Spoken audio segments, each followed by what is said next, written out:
siyang kasama. Bakit ngayon ay pinalit ka sa iba? Ikaw lang sa puso niya, pinangako niya diba? Tas nalaman mo na may kabit nga pala. Pinalit ka sa kabit, aba napakalupit. Sa ex niya bumabalik, kasi nga magkalapit. Parang naanoksik ka ng sobrang sakit. Ano yabang? Yung dating nagyabang, ngayon ay nakatulala na lang.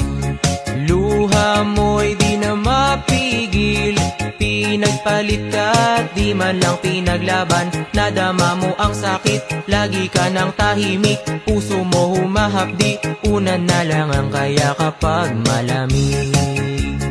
Pinalit ka sa kabit, aba napakalupit. Sa ex niya bumabalik, kasi